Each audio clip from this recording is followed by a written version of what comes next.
I have a soft spot in my heart for the daughters of Tzlofhad for at least two reasons.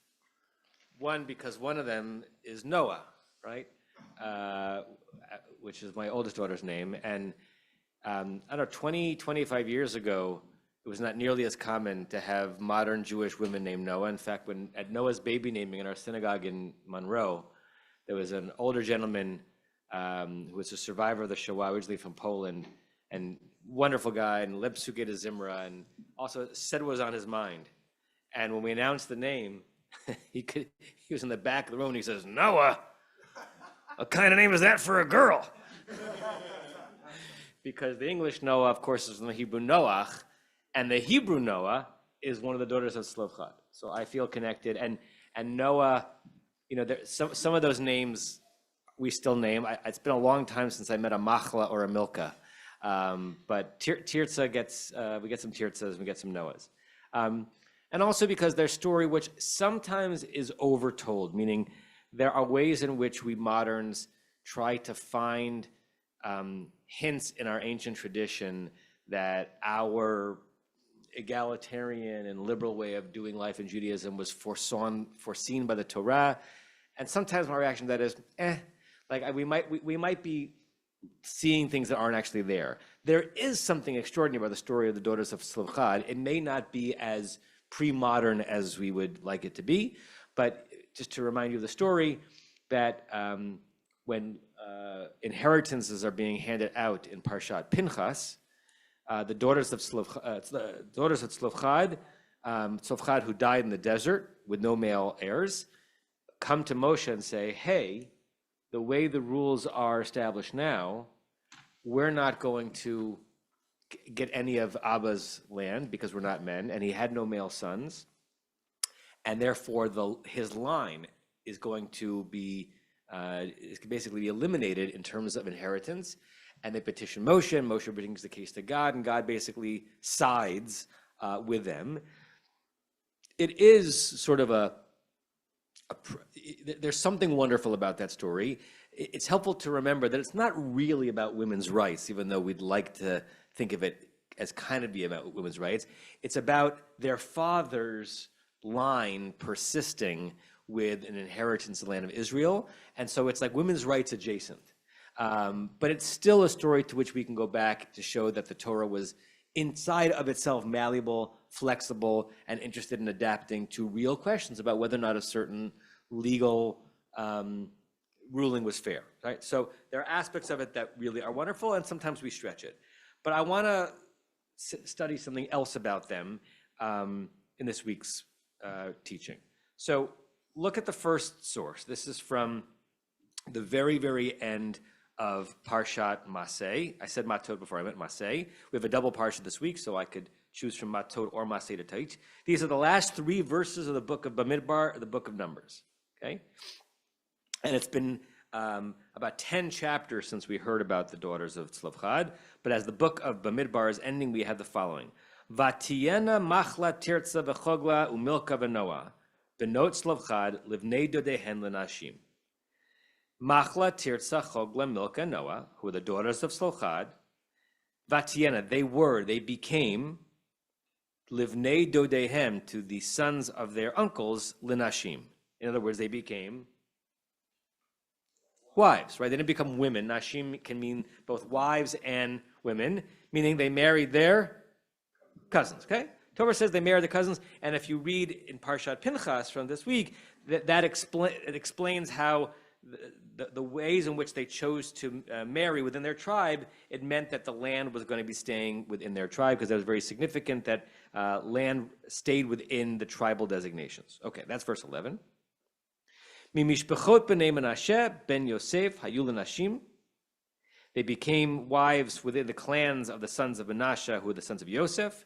Vatihi nachlatan, and their inheritance, al mateh mishpachat abihen, stayed within the tribe of the family of their father, as was their original concern, right? So basically, and this is why this is not always a great story to teach in a let's break down the patriarchy approach to text, because the way that their request got satisfied was to make sure they married men from their tribe, right? So it's still a very patriarchal society. Eila ha-mitzvot, these are the commandments, v'mishpatim, and the statutes, asher tziva Adonai b'yad Moshe, that God commanded in the hands of Moshe. By the way, when we're done teaching today, please give me the sheets back. I forgot to set up the safari to not have God's name be written, so this has to be put into the Geniza. El b'nei Yisrael, to the children of Israel, ba'arvot Moab, on the plains, the steppes of Moab, al Yarden Yerecho, on Jordan near... on Jordan near Jericho. And this is the end of the book, right? And if you're laning it, you get the special trup for the end of a book, right? So it would be Asher tziva Adonai b'yad Moshe b'nei Yisrael b'arvot Moav al Yarden Yerecho. And if we were in shul, you would say Chazak, Chazak. Okay. So it's a flourish, okay? Whenever we think about what happens in Parshat Pinchas, we come back to the daughters of Tzlofhad, all five of them, as the penultimate and anti-penultimate verses of the book of Bamidbar. Okay. Now go back 10 chapters. In chapter 26, verse 33, this is when we meet these women. I want you to read carefully and tell me if you notice anything. Tzlofhad ben Chefer, Tzlofhad. You also don't hear a lot of boys named Tzlofhad anymore, right? Some names just disappear. I don't know, anyone considered Tzlofhad when they were naming their sons? The son of Chefer, Lo hayu lo vanim, had no sons. Ki'im banot, just daughters. B'shem banot Tzlofhad, and the name of the daughters of Tzlofhad were Machla, V'Noah, Chogla, Milka, V'Tirza. Have I noticed anything? Alan. Good. The orders of the names is different. Joey, do me a favor. Will you put that microphone somewhere where someone, like, we should have two. Oh, yeah, we have two. So put one over there. Put one in front of Michael and Alan, if you don't mind. And then with this one, so that when people are contributing, we're going to hear, right? The order is different. When we met them, right, source 2 is actually the first one. When we met them in the source I just read, we're introduced to them, first Machla, then Noah, and then Chogla, and Milka, and Tirza. It's also interesting where the Vavs come. You have Machla, Noah, Chogla, Milka, Tirza. Almost as if it's like you have the duo of Machla and Noah, and then the trio of Chogla and Milka and Tirza. Above, we had Machla, Tirza, Chogla, and Milka and Noah. So we have both a difference in order and a difference in where the Vavs come. Is the Vav significant? Who knows? We're trained to think that every letter in the text is significant, but the order is certainly interesting. Look at source 3. This is also within Parshat Pinchas, deeper into the story, when they are bringing their appeal to Moshe. Vatikravna bnot Tzlofhad, the daughters of Tzlofhad came close. And who were they? Ben Chefer, the daughter, Tzlofhad, the son of Chefer, who was the son of Gilad, who was the son of Machir, son of Manasseh, all of his lineage. Lemishpachat Menashe, Ben Yosef, so all the way back to Yosef. Ve'ele shmot bnotav, and once again, here are their names: Machla, Noah, V'Chogla, Umilka, V'Tirza. Notice anything? In different order. So the order is the same, but the vavs are different. Right. So the orders is the same the first 2 times that their names are mentioned. And we get an extra vav. So if in the first one we're reading it as a duo and a trio, now it looks like we have a trio, and then Milka by herself, and then Tirza by herself. This either means something or nothing. I know that's obvious to say, but it either means something or nothing that the order is different.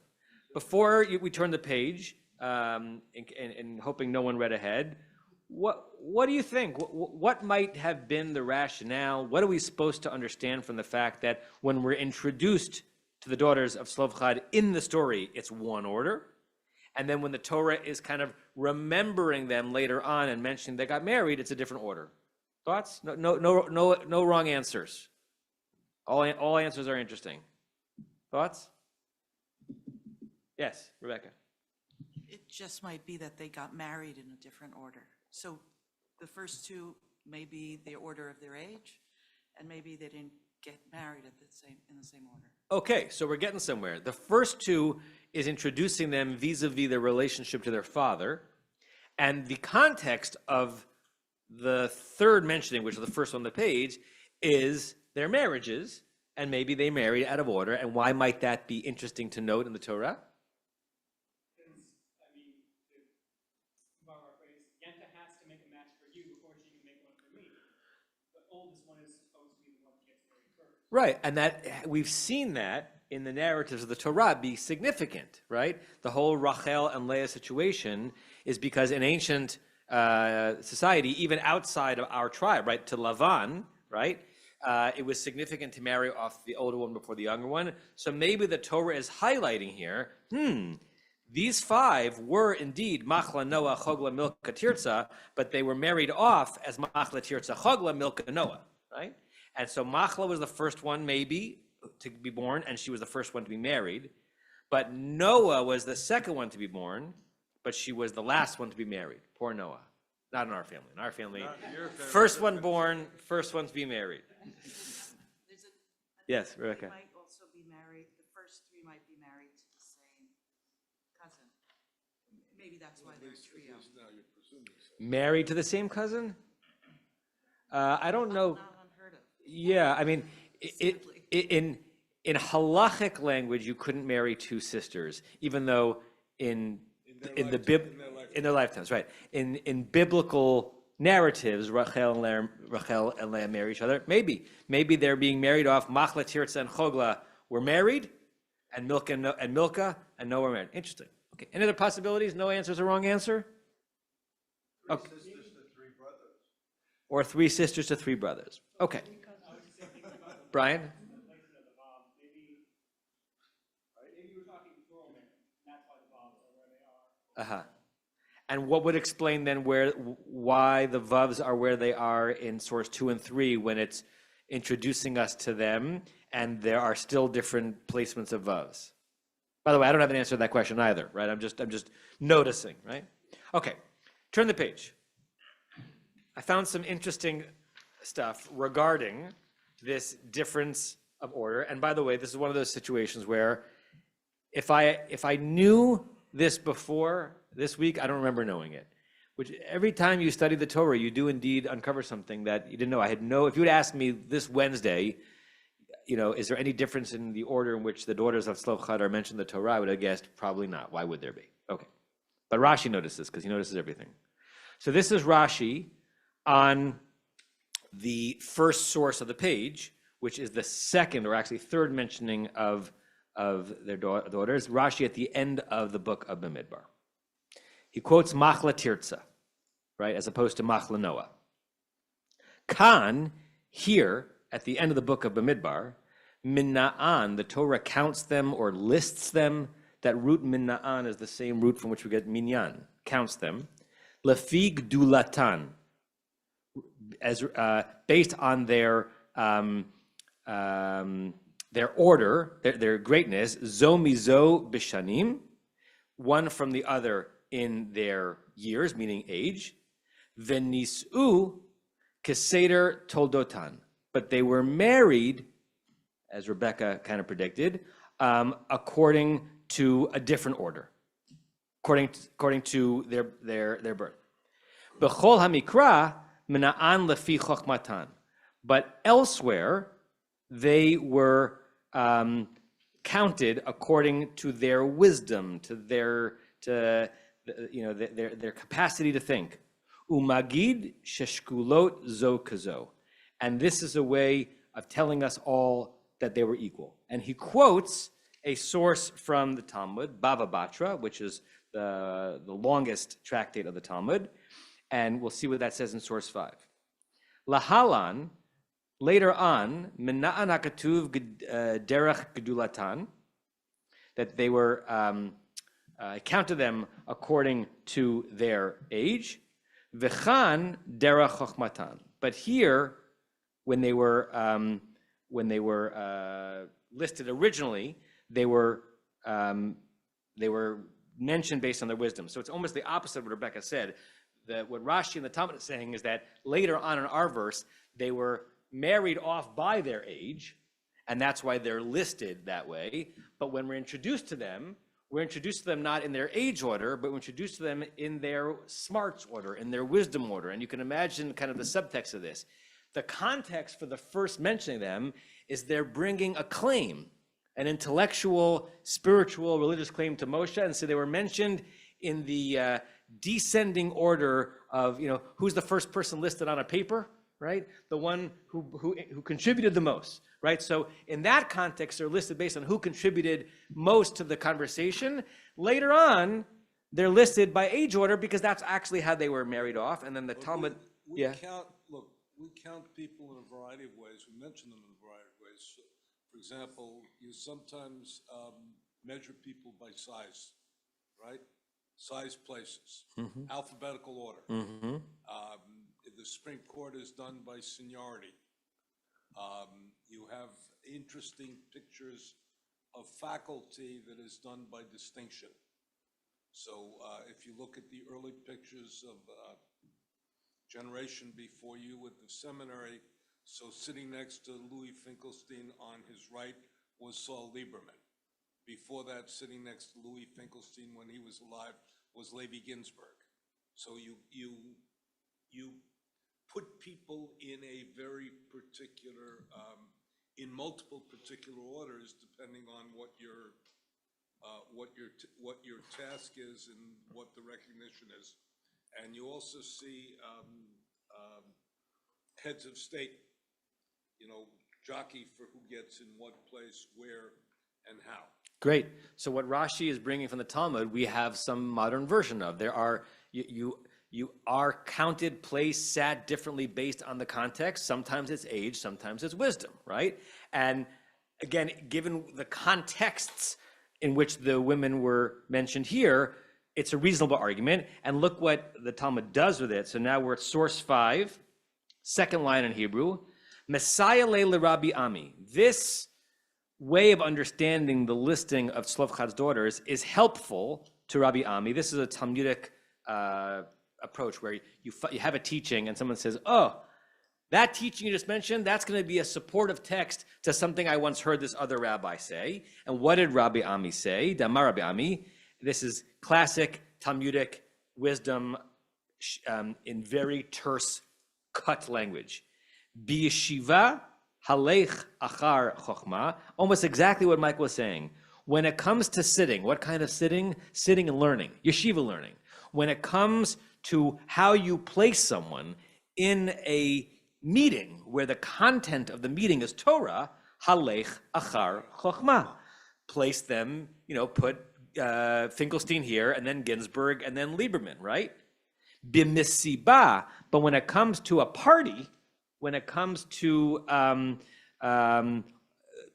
actually misibah here could either mean party or kind of like a reception, or it could be from seba, reclining, right? When it comes to like kulanu misubin, when it comes to a gathering for food and for fun, halech achar zikna, go after their age, meaning place people based on their age. And if you're trying to figure out how that maps onto the Tzlofhad daughters, in the first mentioning of them, that's more yeshiva.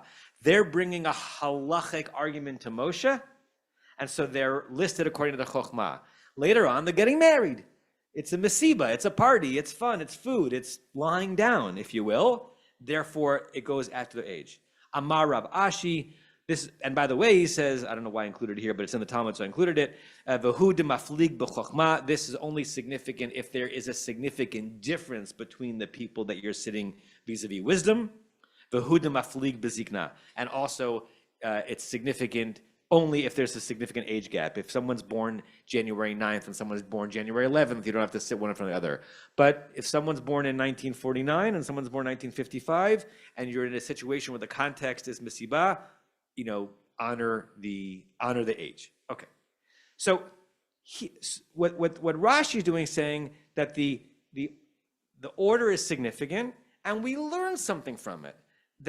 And to this day, we still do it. There are times in which we put people in a particular order based on the rationale for that gathering. Okay. That was interesting enough as it is, and they did some more digging. The digging I'm about to share with you doesn't sit well with me, but I think still find it interesting. I find it interesting sometimes to peer into other Jewish cultures' treatment of text and to realize, A, how different our Jewish lives are from theirs, and is there anything to learn? Sometimes yes, sometimes no. Do not leave the shiur saying that Rabbi Kligfeld kind of supports the conclusions of the text you're about to read, but I find it interesting. There's a collection called Mi Ginzano Ha'atik. The collection is called From His Old Collection. It seems to be a collection of stories that were like associated with several Hasidic Rebbes, and they were put into a book, and the book is called From His Old Collection, from his Geniza, okay? And it's stories, witticisms, sometimes some material that comes close to halacha, but mostly it comes to kind of way of life. Okay. Ishto shel Rav Shaul me Amsterdam. The wife of Rabbi Shaul of Amsterdam, who is the most beloved and renowned sage of Amsterdam and in the Netherlands in the 18th century. Excuse me. Shenit parsama benureha ke'iluya, who was known in her youth as an iluya. As far as I know, this is the first time in my immersion in Jewish text that I've ever heard that word in a feminine. Ilui was a way of describing a genius, a Talmudic genius, male. I've never heard feminine iluya.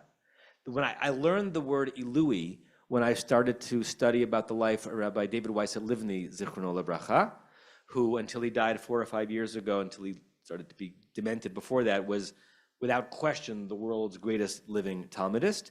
You may have heard his name. He was the best friend of Elie Wiesel when they were growing up in Siget, Romania. He was ordained as a rabbi at age 13 or something. Remember back then, to be ordained as a rabbi was not a professional degree, it was just mastery. And he was ordained as a rabbi and then was in Auschwitz and survived Auschwitz as a teenage rabbi.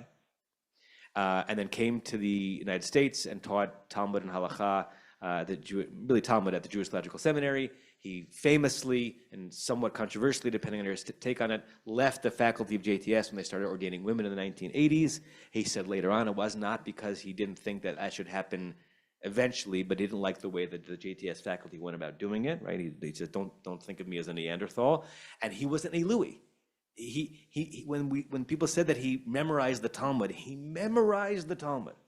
And he writes in his autobiography about how he would make money in the shtetl with the pin test. You may have heard this, where you imagine a huge volume of Talmud, and he would go to the base medrash, and they would say, David, if a pin is piercing this volume of Talmud, what word is it piercing on page 32a?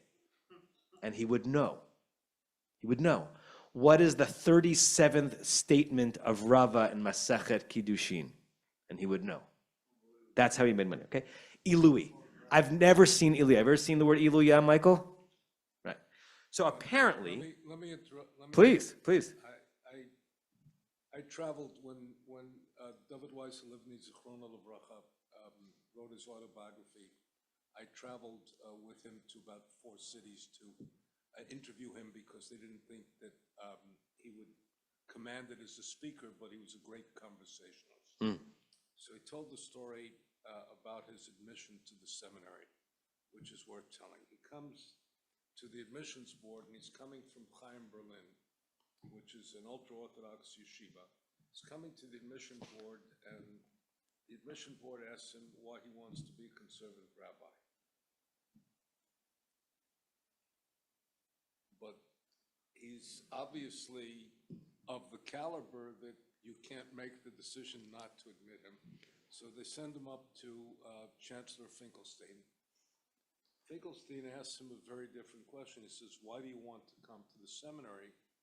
He said, I want to come to the seminary to study the Yerushalmi, the Jerusalem Talmud, with Shaul Lieberman. You want to study the Jerusalem Talmud with Shaul Lieberman? Welcome. First day in school, he's called to the chancellor's office, and he's afraid they're going to throw him out because they've discovered he doesn't want to be a conservative rabbi. What are they training him for at the seminary? And Finkelstein sits him down and says, we have a deal. As long as you're at the seminary, I'm responsible for your parnasa, for your salary, and you are responsible to study the Yerushalmi with Lieberman.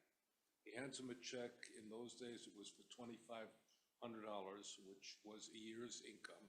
And he said, you are to take no jobs, and as long as you are here, I am responsible for your parnasa. The entire time he was at the seminary, under Chancellor Finkelstein's watch, he said he never knew how much he made. He got his contract, he never looked at it, he signed it, handed it back. And he said if in the world to come, if Chancellor Finkelstein goes up there to do this to a man 2 years out of Auschwitz, is to give you an automatic entree into it. But he said, I came here to study the Yerushalmi, but they asked him a different question. Why do you want to be a conservative rabbi? He had no conceivable idea. And he mimicked it and broke the audience into laughter because... Yeah. Well, that story, it connects to how and why I met him, because at the end of Chancellor Finkelstein's life, he had Parkinson's disease, and he was not able to leave his apartment. And starting in 89 or 90, maybe before that, a group of people started going to his apartment in Upper West Side Manhattan to daven with him because he couldn't leave. And the Rav of that minyan was Rabbi David Weiss Halivni. And when Chancellor Finkelstein died, I think 1991 or 92, something like that, all of a sudden you had a bunch of people for whom their Shabbat morning reality had been davening in Finkelstein's apartment for years, and that was their minyan now. And so they founded a minyan, KOE, Kihilat Orach Eliezer, the congregation of the guests of Eliezer. Eliezer was Professor Finkelstein, and it was really the first kind of wedge minyan in Manhattan where you had people who were kind of fleeing some of orthodoxy strictures and fleeing some of the conservative movements to leniencies, and they came together, and it was one of those, it was separate seating, but not really mechitza, and women could lead some things and other things, and the Rav of that minyan was Rabbi David Weiss Halivni, and that's where I davened for most of college. Remember, there was one time we were davening, they met at the old age home on 103rd Street in Amsterdam, or Columbus, I forgot, and the laner was reading through, and all of a sudden gets to something, and there's something happened in the text, and he calls over Rabbi Halivni, and Rabbi Halivni looks, and there's some issue, and so it's clear they have to replace that scroll. So they roll that up, and then there must have been another scroll, 4 hallways away in the old age home. So there's a hustle and bustle because there's an issue with that Torah. So as we're waiting for the other Torah to come in, one of my friends who was in that era where you just looked for an opportunity to ask your rabbi a question, even though if it wasn't a good question. So he goes over to Rabbi Halivni and he asks a stupid question. Or he asks a stupid question and he got a better answer. He says, Rabbi Halivni, was there a mistake in the Torah? And Rabbi Halivni says, a mistake in the Torah? The Torah's perfect. How could there be a mistake in the Torah? There was a mistake in the Sefer Torah. And that was Halivni. So, all of that is to say, I've never seen the word Ilui in the feminine, but apparently the wife of Rabbi Shaul of Amsterdam, his wife was famous as a child for being an Iluyah, an absolute genius of Talmudic studies. What you're about to read next is hard to read. By the way, which also tells you that women could study the Talmud as early as the 18th century. Correct. And this is very sad to me, what we're about to read. Kshehu amas eleha acharei chatunata ol hatipul biladeha. When after her wedding, the burden, the yoke of tipul, of the taking care of her children, hu amas aleha how do you translate it? Imposed upon her. Hifsika limudeha. She stopped studying. Sha'alu ota. They asked her, ma tam hadavar. That's also interesting in the story. Meaning, she stopped studying when she became a mother, and they said to her, why? Why'd you stop studying? You were on your way to being a Talmud Chacham, a Talmidah Chachama. Heshiva, she answered, in line with our text today, but very sad to me. Benot Tzlofhad nimnu b'chol hamikra lefi chochmatan. Throughout the text, the daughters of Tzlofhad were listed originally according to their wisdom, their smarts.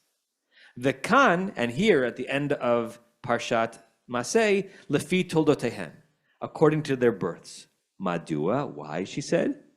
Kevan shenitchadnu, once they were married, then nitna rechaim al tzavaran. That's a very heavy phrase. When the millstones were placed around their necks, the millstones of the burden of being married and raising their children, nishtakcha chochmatan, their wisdom disappeared and dissipated. Lefichach, therefore, lo nimnu ele keseder toldoteha. Therefore, at that point, they were only counted according to their age. What is she really saying? And it's very sad. She's saying that, first of all, she's a scholar enough to know the sources, right? To know the Bava Batra and to know the Rashi, that the reason why Tzlofchad's daughters were listed differently in different places is because they were listed one way for wisdom, one way for marriage. But she's also living in such a kind of a Haredi lifestyle that said it must be that once you start giving birth, that your wisdom leaves you, either because you don't have time to study or because you're focused on other things. And if it was good enough for the daughters of Tzlofhad to at that point just be wives and mothers, it's good enough for me. I'm like moved by this tale. I'm troubled by it. I'm inspired by the notion of a woman in Amsterdam in the 18th century being known as one of the great scholars alive, and then saddened to know that she didn't write her sefer. And hopefully she raised children who contributed much to the Torah world. But it's poignant, isn't it? Right? Yes, Rosemary. Can we give the microphone to Rosemary?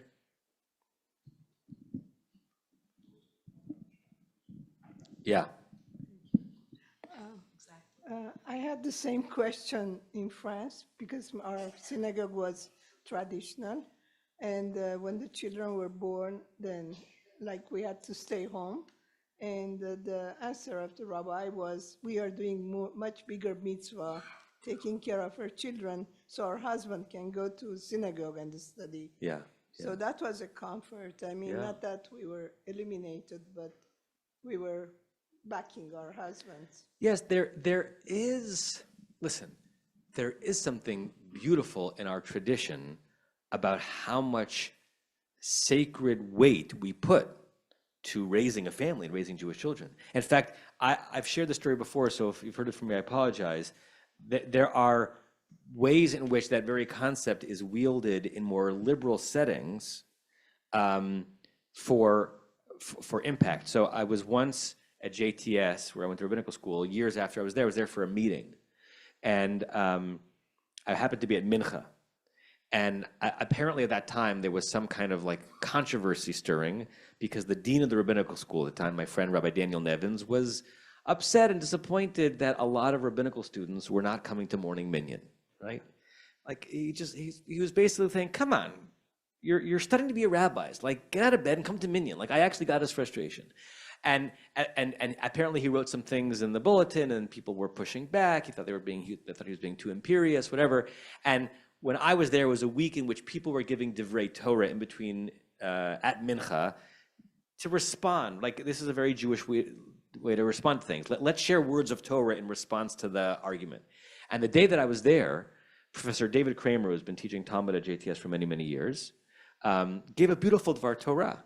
And I forgot the sources he used, but he basically said, one way of looking at the situation, which is how the dean is saying that our students are being mekel, lenient, too lenient on the obligation of tefillah b'tzibur, of praying in a congregation. But he says there's another way of looking at it, because he happens to know that a lot of the people who were not coming to minyan, male and female, were parents of young children. And he says maybe they're not being mekel, lenient, when it comes to prayer, but they're being machmir, they're being stringent in the mitzvah of gidul banim, of raising children. Right? It's very easy to judge and say, this person is slacking off here. Maybe they're just doubling down on the very important mitzvah, we would say for men and women, of being with your children in the morning. Right? So we wield that notion sometimes as well. We valorize, I'd like to think, men and women, who might spend less time in shul or in studying their work because they're spending more time raising children to the next generation, right? So it is a value that we find significant, and it's still sad to hear it reported here.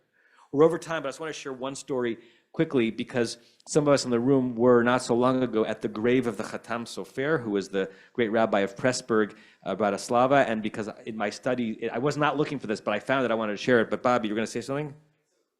Yeah.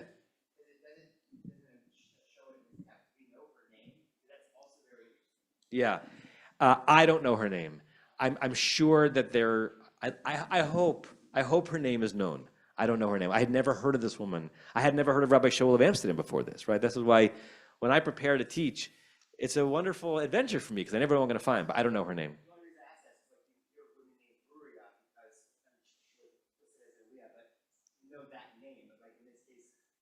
I know. Even in the story, she's known as the wife of Rabbi Shaul, right? It's interesting.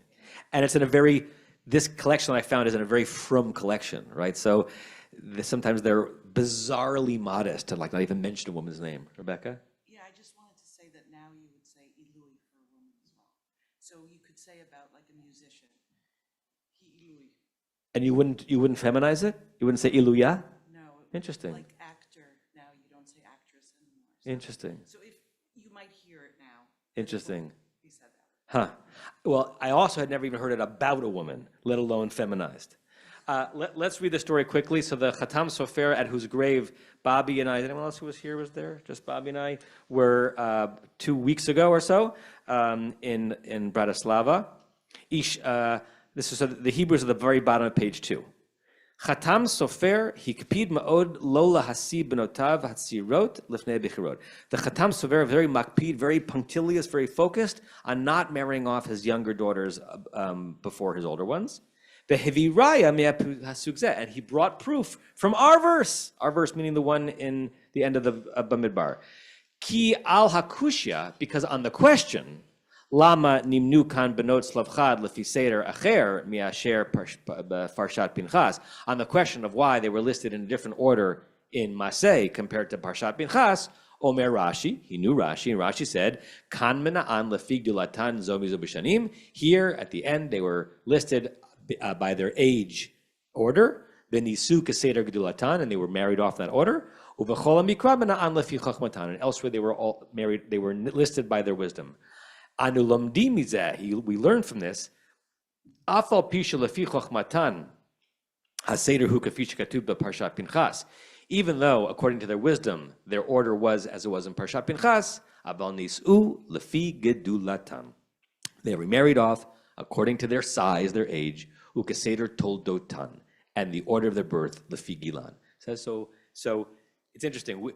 We learn, we're inspired by the daughters of Tzlofhad in terms of women's voices being significant in the tradition. The Chatam Sofer was inspired by the daughters of Tzlofhad to make sure that he never married off his daughters out of order, right? We are all drawing from the same deep, rich reservoir, and we are drawing different conclusions, which is what it makes it wonderful and sometimes confounding to be part of a worldwide Jewish tradition that is across many, many, many, many cultures and many, many responses to modernity and tradition. At your own pace, read the story at the bottom because it's also interesting and disturbing, and we'll end it there.